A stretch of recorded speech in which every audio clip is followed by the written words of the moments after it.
Eh bien, bonjour à tous, merci d'être venus. Et aujourd'hui, je suis devant vous pour vous présenter la société Verra. Alors, Verra, c'est quoi? Déjà, Verra, ça veut dire valorisation, environnement, recherche et application. Je vais vous parler aussi d'une boisson que tout le monde connaît, le café.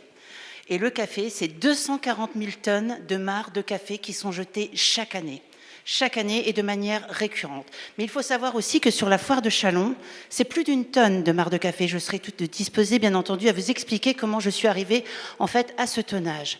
Alors, que fait la société Verra? Eh bien, en fait, je suis moi-même déjà experte dans la filière café, donc je connais toute la valorisation de la chaîne et la filière de café.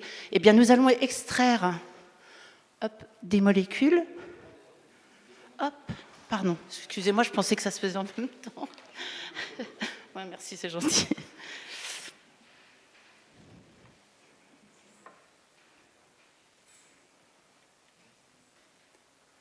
Hop. Voilà, très bien, on peut reprendre. Donc, que faisons-nous avec la société Verra? Je crois qu'il y a un petit problème de pile. Non? Ok. Nous extrayons des molécules à haute valeur ajoutée. Ces molécules vont être destinées à l'agroalimentaire, à la nutraceutique, à la pharmacie ou encore éventuellement à l'alimentation animale, etc. Ensuite, que faisons-nous du résidu après extraction? Eh bien, nous allons le transformer en matériaux biosourcés. Donc, on va exploiter 100% de cette masse, de ce coproduit pour le valoriser dans son complément. Excusez-moi. Donc, ensuite, nous avons un troisième axe qui a été bien en amont des recherches effectuées, et nous allons déposer un dossier auprès de la Commission européenne la semaine prochaine, qui a été ouvert en 2019, qui est un axe de valorisation sur le mucilage de café. Donc, le mucilage de café, c'est quoi? C'est la petite peau qui recouvre la graine de café et qui est bourrée d'antioxydants et de principes actifs. Mais je vous expliquerai un peu plus en détail.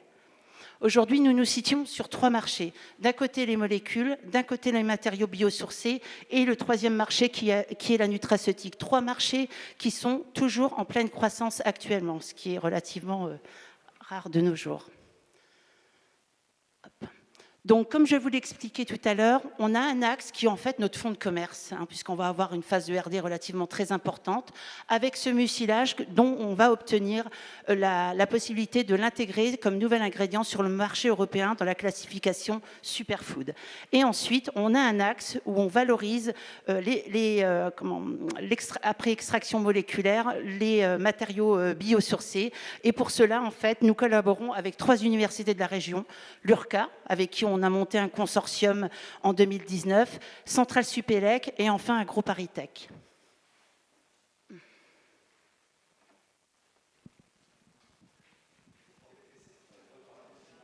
y a un petit souci. Ah, ok, pardon.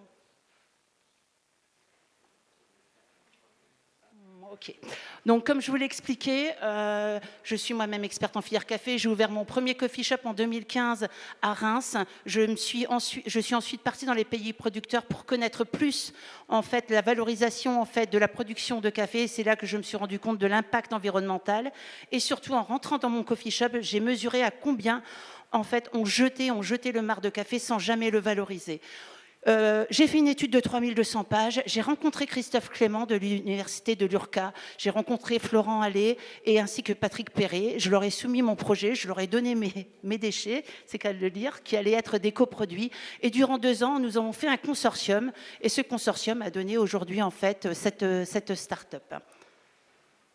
Alors, bien entendu, nous sommes rentrés dans l'incubation avec Innovact, et ensuite nous avons fait tout un parcours et un processus avec le village Baïséa, la région Grand Est, et enfin, et surtout Biforcy aussi. Nous sommes 3 associés, donc moi-même, Yushan Huang qui est ici, qui est économiste et financière, et enfin Florent Allais qui est aussi le directeur de l'URD à AgroParisTech. Nous avons une vision... Excusez-moi, c'est fini.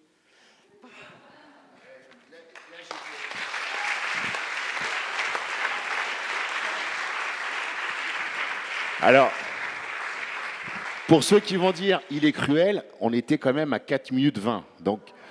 Merci beaucoup pour votre présentation. Moi, j'aimerais comprendre ce mucilage. Oui. Comment vous le récupérez et où le récupérez-vous, Alors, s'il vous plaît? c'est très simple. En fait, il n'y a qu'un seul producteur au monde aujourd'hui qui purifie ce mucilage. Il se situe en Colombie. J'achète déjà mes cafés de spécialité à ce producteur. Il est le seul à avoir pu purifier après des années et des années de recherche. Il exploite déjà ce mucilage en Amérique du Sud. Il est déjà commercialisé aux États-Unis et en Amérique du Sud. Et enfin, notre start-up a eu l'exclusivité totale pour le marché européen. C'est pour ça que nous avons déposé un dossier auprès de l'EFSA qui est de la Nouvelle Food. Voilà.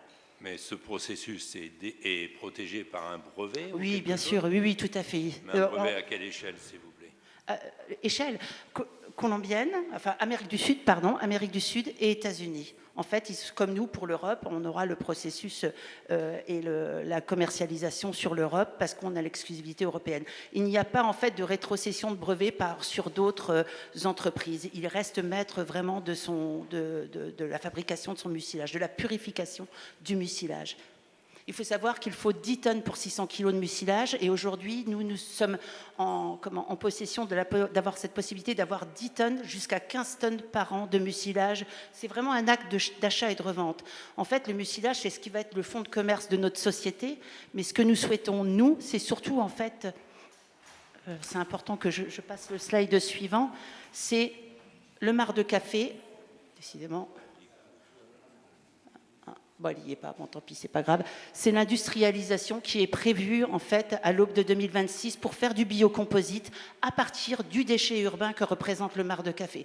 Donc, on extrait des molécules du marc de café, on les valorise, ensuite, voilà, à travers des différentes molécules qui vont être destinées à cosmétiques, agroalimentaires, etc. Et avec le résidu post-extraction, on va le transformer en matériaux biosourcés. Et notre volonté, c'est de nous installer à Paumacle, bien entendu, parce que c'est le site environnemental que nous avons besoin pour pouvoir produire ce biocomposite et biofilm. Voilà. Et surtout, parce qu'on a les ressources. Il faut savoir que la France est un grand consommateur de café, mais surtout dans le nord et dans l'est de la France, on est les plus gros consommateurs de café. Ça représente 68%. Et les 240 000 tonnes, c'est vraiment issu des cafés, hôtels, restaurants, hors dosette et hors circuit domestique. Donc la masse est bien plus supérieure en fait qu'on l'imagine aujourd'hui. Merci beaucoup. En 3 minutes, vous n'avez pas eu le temps de tout montrer, forcément.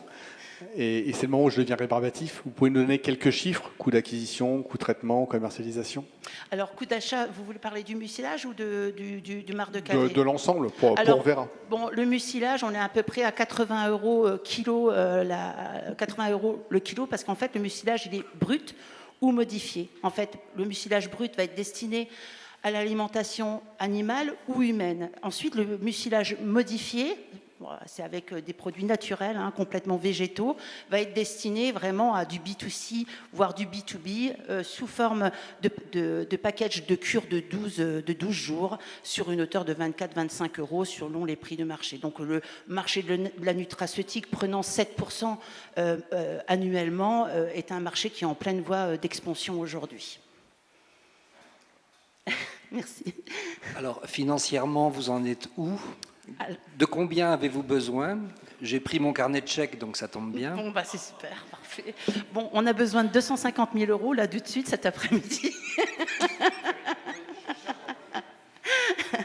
Non, plus précisément, en fait, nous avons plusieurs échelles. C'est-à-dire que nous allons entrer dans le processus des effets de levier. Donc, on a déjà la bourse région aide à l'innovation.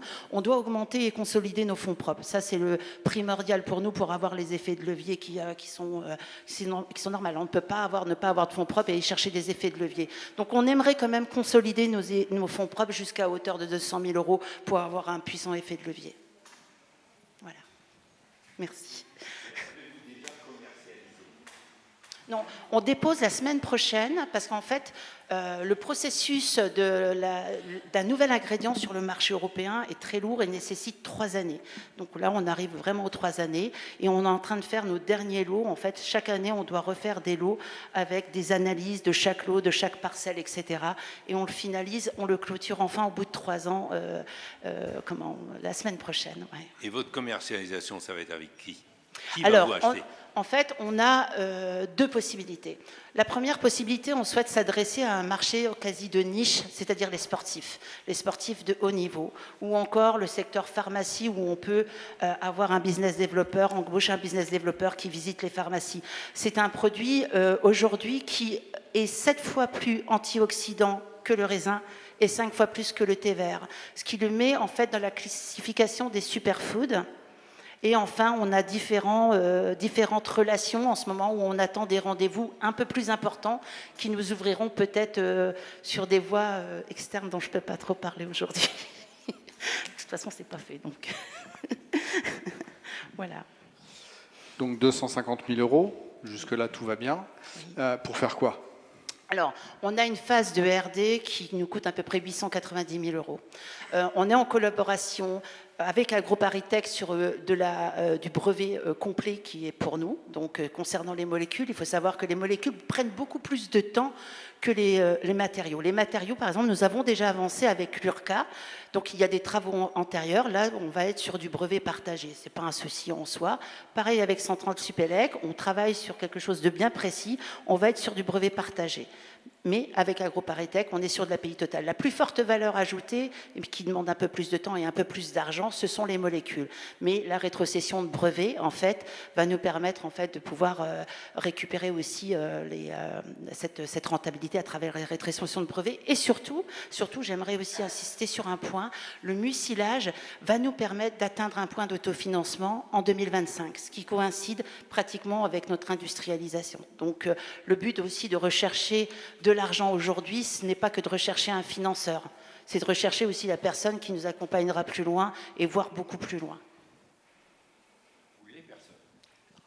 Un dernier mot, est-ce qu'il existe des concurrents au niveau français, européen? Alors aujourd'hui, on peut considérer, si on fait vraiment... on a fait 2 ans et demi de consortium. Il y a énormément d'études qui ont été faites sur le marc de café. Hein. Ça, là-dessus, il n'y a aucun souci. Par contre, personne n'a jamais été aussi loin que dans ce qu'on a fait, et surtout dans la charge, et surtout, ça a été fait avec du plastique recyclé. Alors que nous, on est sur du 100% biodégradable, voire home compostable, telle est notre volonté, mais c'est surtout qu'on est la seule start-up aujourd'hui qui valorisons depuis la production jusqu'à la consommation. Et en ce sens, même si aujourd'hui je suis là vraiment pour le déchet urbain, il y a vraiment des choses à faire et des partenariats à faire à l'international, parce que notre modèle peut se dupliquer à l'international. La ressource, elle est là. Buvons du café. Et il fallait que je vous tienne en éveil après manger comme ça. Eh bien, on va l'applaudir très, très, très fort. Merci bien.